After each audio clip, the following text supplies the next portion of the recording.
Okay, so we're looking at that same spot in the ground. Here I am. Am I going to put my foot there or am I not? I don't know if I've ever stepped here before. I can doubt the safety of this spot. Sure, yeah, it looks pretty safe. It looks just like the rest of the ground here.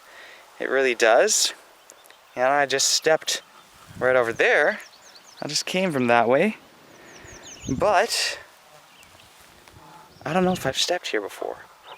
I can doubt it if I really want to. I can doubt the safety of this spot.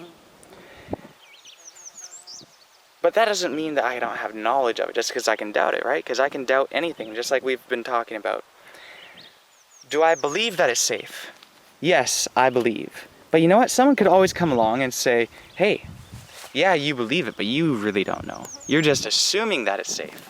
What if someone last night came here, they had a way to do an insertion in the grass somewhere over there where I can't see it, and go underneath this spot, use some sort of special equipment, hollow out a spot here, put some sort of stabilization so that it looks solid, and I just can't tell, and it's a trap. You know, someone could say, hey, that's possible. Do you really know that no one's done that? You know, you can always think that someone did, so you believe it, but you don't really know it. You don't know. Well, that's, again, that's showing you how the thought that knowledge is inability to doubt, and the thought that knowledge is belief, those things actually in some ways go together, although there are distinctions. So here's the thing, how do I know? Well, there's a couple ways that I can have genuine knowledge that this spot of ground is actually safe for me to step on. One way is direct experimentation, which I'm going to do right now. There we go. Stepped on the ground and I didn't fall through. Now, how is that? How is it that I didn't fall through and I knew that I wasn't going to fall through? Sure, now knowledge, again, if you define knowledge as inability to doubt, then no. It's not that type of knowledge, because no one has that type of knowledge on anything. But I did know, in a practical sense, in a way that we can all understand. We talk about knowing. And it wasn't just a belief. And why is that? How is it that it's not just a belief? What makes it genuine knowledge? Well,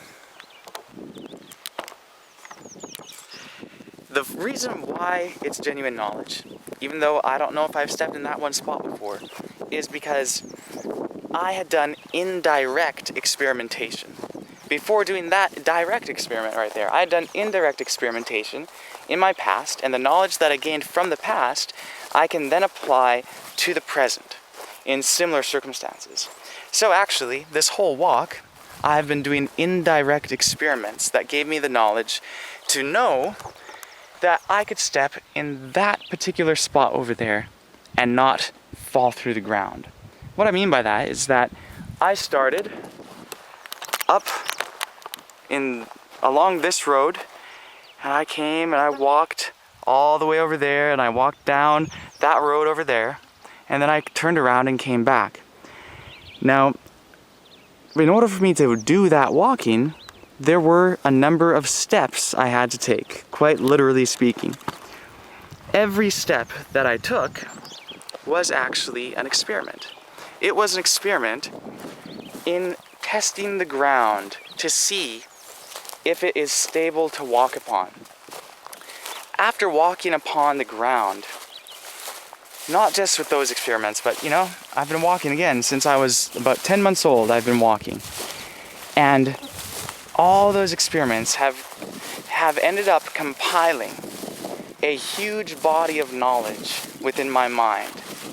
And this is the same for all of you. Anyone who has been walking knows what I'm talking about. You have gained a huge body of knowledge by testing different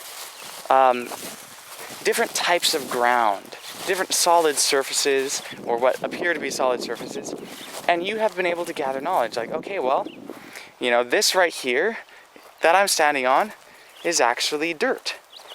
And dirt that's just, you know, sitting there and looks like this and all of that, that's solid to walk on, that's safe. And you've probably come across things that maybe you thought were safe to stand upon and then found out that you were wrong. Now, when you've done that, you learned. So you've kind of compiled a database, at least in your subconscious mind, your subconscious thinking, that kind of tells you, well, what is safe to stand upon and what is not safe to stand upon. You've done all these experiments through your life. And I'm going to give you another example. I used to work in carpentry, and there's a number of different projects that we did in the company that I was with, and we put up a couple structures. It wasn't mostly framing, I was into other things, but I have worked on roofs and I've done things like that before in my experience as a carpenter. Not only have I worked on roofs, but I've been under many of them, and I've seen what they are like. I have been in many buildings, and I have seen roofs that are both in a good condition, that are safe, and roofs that are ready to collapse. So here's the thing, if I go up to a building, and I could ask myself the question, can I walk in here? Is the roof going to collapse in on the building, or is it not? I can ask those sorts of questions. How do I know? Well, do I have to make a direct experiment with that building? No, I can actually know based off of past experience, the experiments that I've done in the past. This can give me a genuine knowledge. And so basically what I look at is, okay, I look at the roof and I think back, well, what have I learned from past experimentation? And if I see that the roof has all the elements that a safe roof normally does, if nothing is lacking, everything is there that is typically there with a safe roof, well then I will know that it's safe to walk into the building or the room. That's knowledge, and it is genuine knowledge. Sure, you can doubt it, but it's not just belief.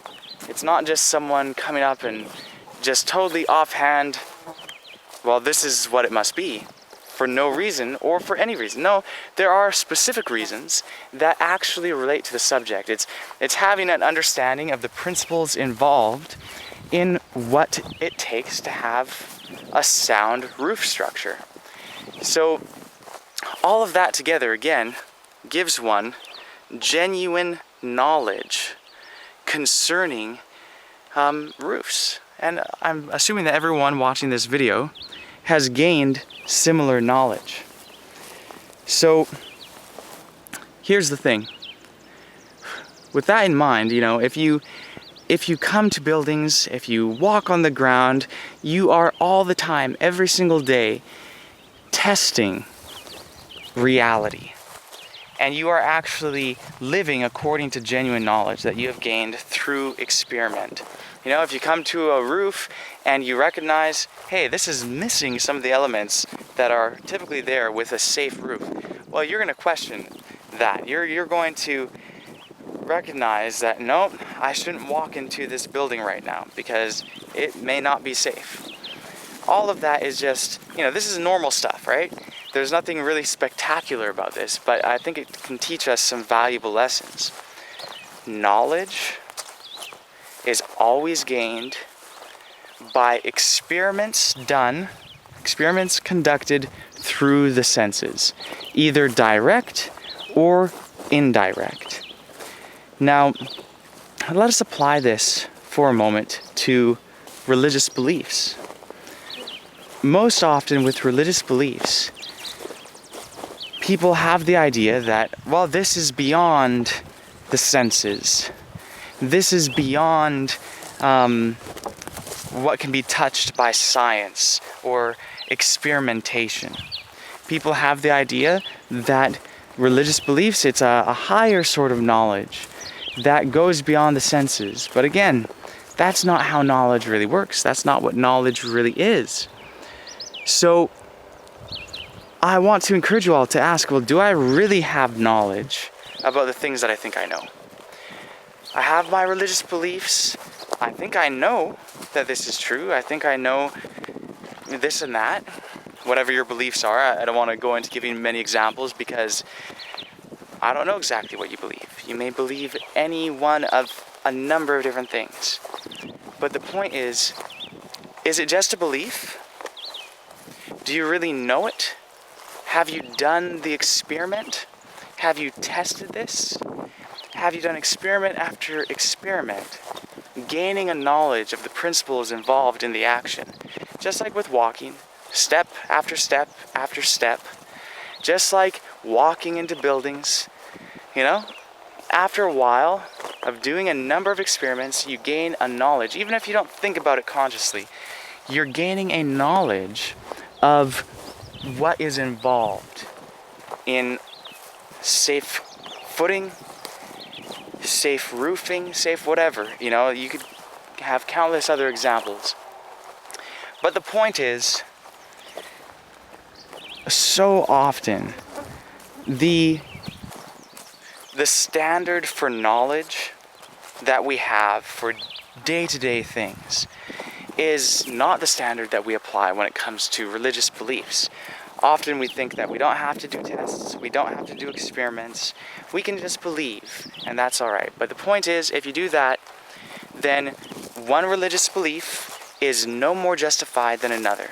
And how do you distinguish between them? How do you really know that your belief is correct if you just hold it on the same basis as another person with a contradicting belief holds their belief? No, you have to gain a real knowledge, and you have to do so through experimentation. That is, if you really care about knowing the truth, if you really care about knowing the way things really are. So that's the main point that I want to get across.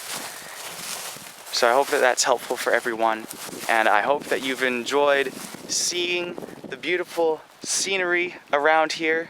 And yes, just over here, that's a beaver home. We have 3 of them that we've seen so far on this property. We've been abundantly blessed with being able to live here. This is in the township of Way in northern Ontario. It's a beautiful place, and we have dragonflies starting to come out. I don't know if you'll be able to see it, but you know, just being here, being in nature, seeing the wonderful things all around us, being in contact with reality is a beautiful thing. So I want to encourage all of you, you know, here we are, surrounded by normal things, the things of real life. I want to encourage everyone to start thinking about things in terms of reality, in terms of real life. Test things, gain a genuine knowledge. Anyways, if you would like to discuss this at all, or say anything, you know, make comments. You can make a comment in the comment section below the video, and we can talk about things. You can send me a message, and we can discuss these various principles. I also recommend, in connection with these 2 videos, there's a couple videos that we put up recently called What is Truth? I recommend for you guys to go and look at that as well, because it certainly relates to this subject of knowledge. So anyways, greatest blessings to you all, and we'll talk to you guys sometime soon again in another video. Alright, shalom.